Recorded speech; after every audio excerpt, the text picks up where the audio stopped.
Okay, welcome back to the Wednesday night Bible study. We're looking at the story of Daniel. We're in our 8th installment of this series, looking at Daniel, looking at the first 6 chapters of the book of Daniel. We're in Daniel chapter 6, the last chapter we'll be looking at. I think this will take a couple of different sessions here. What I'm calling tonight is the model of integrity. Daniel being a model of integrity. So last week, in chapter 5, King Nebuchadnezzar has been dead for over 20 years, and it opens with King Belshazzar giving a banquet. And suddenly the fingers of a human hand appeared and wrote on the wall. His magician people can't interpret it, but the king's mother, the queen, suggests he bring Daniel out of retirement, and Daniel reads and interprets the message on the wall. And unfortunately the message is the end of the Babylonians. It's not good news. But Daniel is rewarded as promised. It says in verse 29 of chapter 5, "Then at Belshazzar's command, Daniel was clothed in purple, a gold chain was placed around his neck, and he was proclaimed the third highest ruler in the kingdom. That very night, Belshazzar, king of the Babylonians, was slain, and Darius the Mede took over the kingdom at the age of 62. And that brings us to chapter 6 of Daniel. It's one of the most famous stories in the Old Testament. That's my doggies. Hey guys, stop. It's right up there with David and Goliath, or Noah's Ark, I think, in popularity or knowledge. Daniel chapter 6 is the story of Daniel and the lion's den. And this is the last chapter, as I said, of the historical section of the book of Daniel.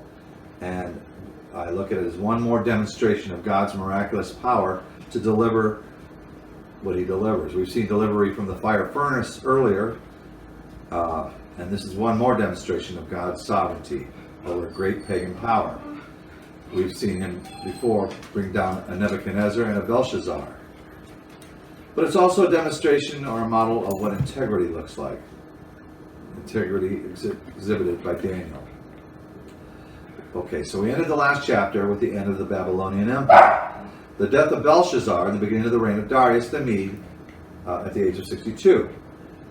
So Darius is the king of Babylon. He's like a viceroy.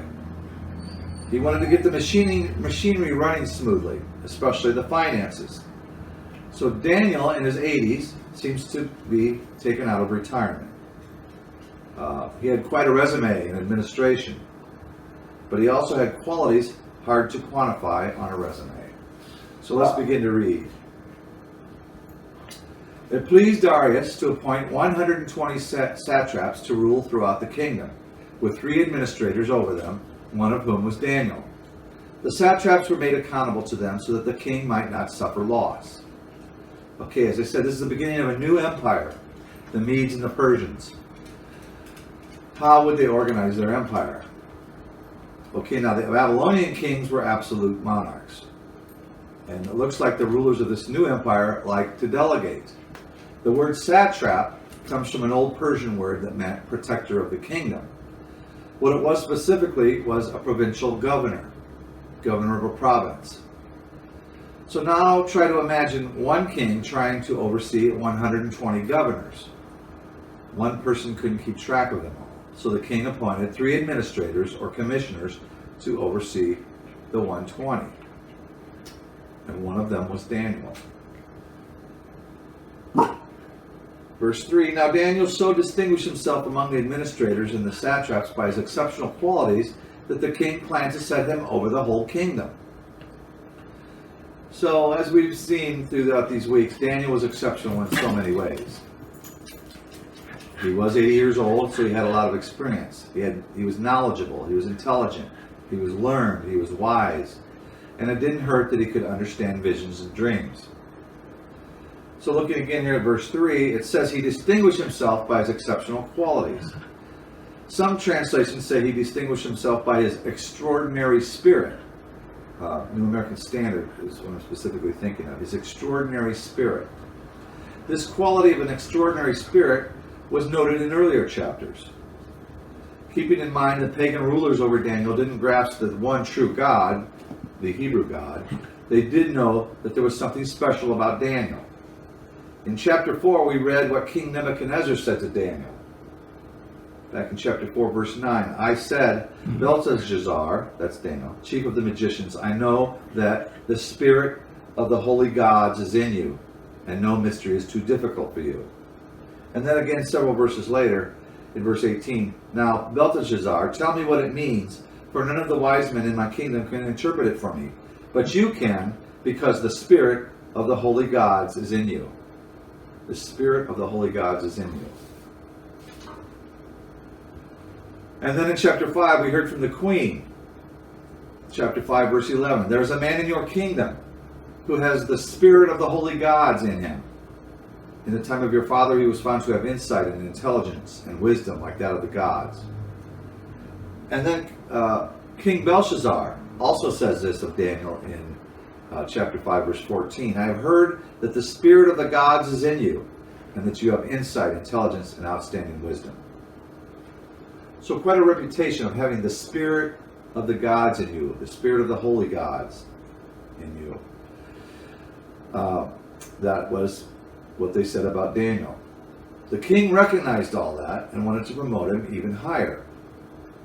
Let's look at verse 3 again and continue on. Now Daniel so distinguished himself among the administrators and the satraps by his exceptional qualities or his extraordinary spirit that the king planned to set him over the whole kingdom. But not everyone liked that idea.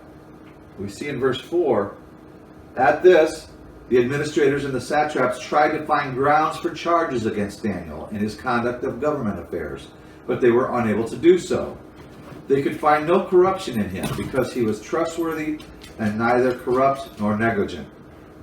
So to them it wasn't fair that an old exile from a conquered country would be promoted over them. And no less he was a Hebrew. I can just imagine his enemies trailing him, spying on him, looking for some dirt on him, looking for a hint of incompetence, maybe some disloyalty to the king, maybe some corrupt payola thing. But Daniel was a man of integrity. He was trustworthy both on the job and personally. He lived his life knowing there was a God he was accountable to. His persecutors didn't care about that, so they thought harder about what to do.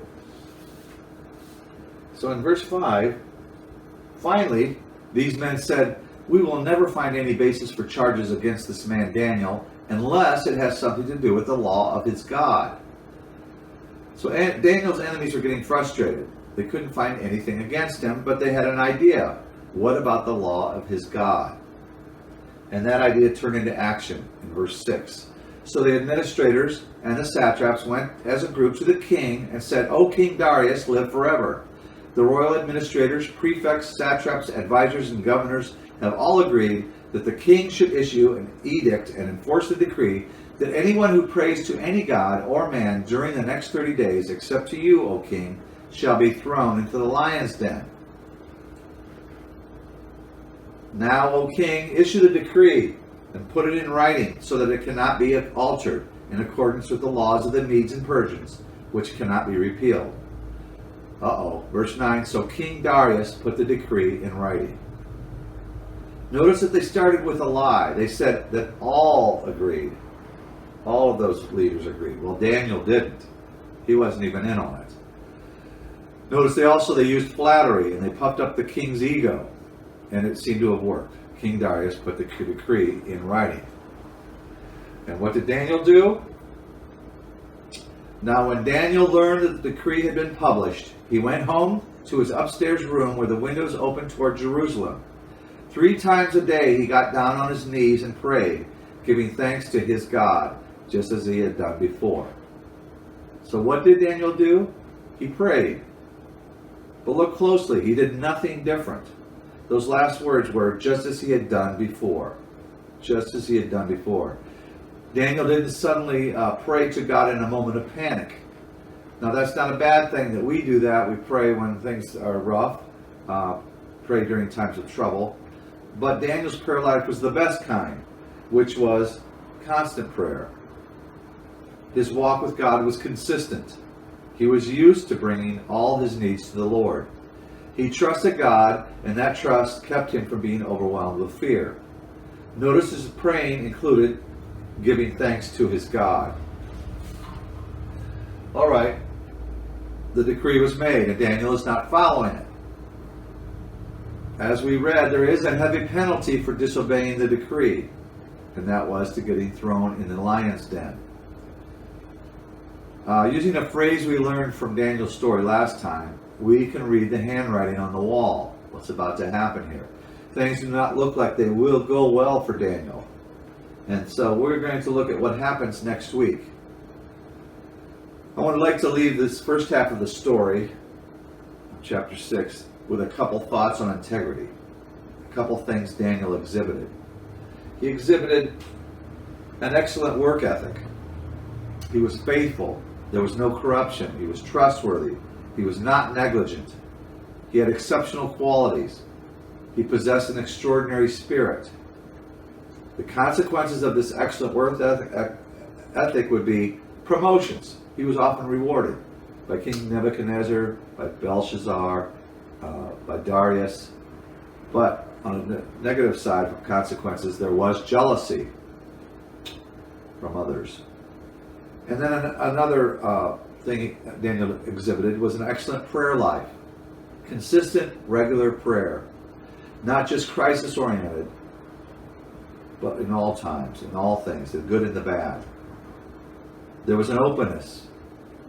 There was thanksgiving in his prayers. There was asking in his prayers. The consequence of this was a close relationship with God.